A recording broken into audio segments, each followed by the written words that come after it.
Hi friends, welcome to KVM's World. நம்ம இன்னைக்கு என்ன பார்க்க போறோம்னா கூட்டு குழம்பு தான் எப்படி வைக்கணும்னு பார்க்க போறோம். வாங்க பார்க்கலாம். அதுக்கு லெமன் சைஸ்ல கொஞ்சம் புளி எடுத்து இத கொஞ்சம் ஒரு 5 நிமிஷம் ஊற போடணும். அதுக்கு தண்ணியை ஊத்தி வச்சுக்கிடுவோம். அதுக்கு பிறகு நம்ம குழம்புக்கு மசாலா அரைக்கணும். மசாலா அரைக்கிறதுக்கு 2 துண்டு தேங்காய் எடுத்திருக்கேன், ஒரு பெரிய வெங்காயம் எடுத்திருக்கேன், ஒரு 3 தக்காளி எடுத்திருக்கேன், 1/2 ஸ்பூன் சீரகம் போட்டிருக்கேன். இது அவ்வளோத்தையும் தண்ணி ஊற்றி நம்ம அரைச்சி எடுத்துட்டு வரணும். அதுக்கு பிறகு புளியை கரைச்சி அரிச்சு வச்சிருக்கேன்.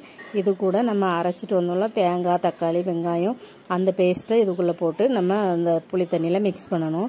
இதுக்கு நம்ம மிக்ஸி ஜாரையும் கொஞ்சம் கழுவி அந்த தண்ணியும் சேர்த்துக்கிடுவோம். தண்ணி எவ்வளோ தண்ணி வேணுமோ அதை இப்போவுமே சேர்த்துக்கிடணும்.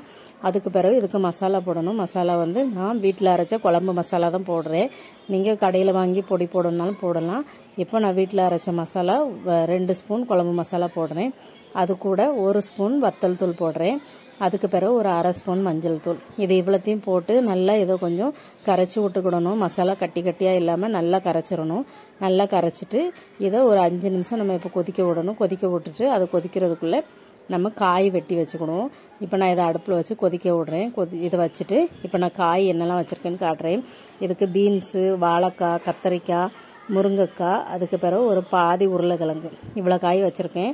உங்களுக்கு என்ன காய் விருப்பமாக இருக்கோ அந்த காய் எல்லாமே போடலாம். நம்ம சாம்பாருக்கு எப்படி காய் நிறைய போடுவோம் அதே மாதிரி எல்லா காயும் இதுக்கு போடலாம். நல்லா தான் இருக்கும். நான் எப்போவுமே காய் போட்டு தான் வைப்பேன். நிறைய பேர் வந்து கத்திரிக்காய், முருங்கைக்காய் மட்டும் தான் போடுவாங்க. ஆனால் நான் எல்லா காயுமே போட்டு வைப்பேன். நல்லா தான் இருக்கும். இதில் இருக்க காயை எடுத்து சாப்பிட்றதுக்கே நல்லாயிருக்கும்.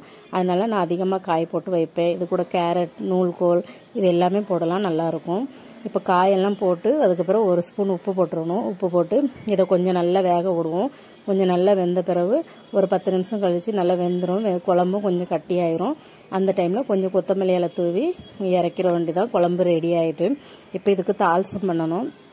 தாளிசம் பண்ணுறதுக்கு ஒரு கடாய் அடுப்பில் வச்சு 1 ஸ்பூன் எண்ணெய் ஊற்றி கொஞ்சம் கடுகு போட்டிருக்கேன், ஒரு 4 வத்தல் போட்டிருக்கேன், வேறு ஒரு 4 பல் பூண்டு பொடிசாக நறுக்கி போட்டிருக்கேன். அதுக்கு பிறகு கொஞ்சம் வெங்காயம் வெட்டி போட்டிருக்கேன். இப்போ இந்த வெங்காயம் எல்லாமே கொஞ்சம் பொரியட்டும். அதுக்கு பிறகு இதுக்கு கொஞ்சம் கருவேப்பிலை போடணும். இதெல்லாம் கொஞ்சம் வெங்காயம் கொஞ்சம் அந்த தண்ணியெல்லாம் போகிற வரைக்கும் பொரிஞ்ச பிறகு கருவேப்பிலை போட்டு கருவேப்பிலை, வெங்காயம் எல்லாமே நல்லா பொரிஞ்சு வரணும். அதுக்கு பிறகு நம்ம இதை எடுத்து குழம்புல ஊற்றிட்டா குழம்பு ரெடி ஆயிரும். இப்போ கருவேப்பிலை போட்டிருக்கேன். கருவேப்பிலை எல்லாம் கொஞ்சம் நல்லா பொரியட்டும். கொஞ்சம் நல்லா எல்லாமே பொரிஞ்சாதான் நல்லாயிருக்கும். கொஞ்சம் பச்சையாக இருந்தால் நல்லா இருக்காது. இப்போ நல்லா பொரிஞ்சிட்டு இப்போ எடுத்து நம்ம குழம்புல மாற்றிடுவோம். மாற்றிட்டு இப்போ குழம்பு நம்ம நல்லா கிண்டி விட்டுக்குறோம். இப்போ குழம்பு ரெடி ஆகிட்டு இந்த குழம்பு நீங்களும் இதே மாதிரி பண்ணி பாருங்கள், நல்லாயிருக்கும்.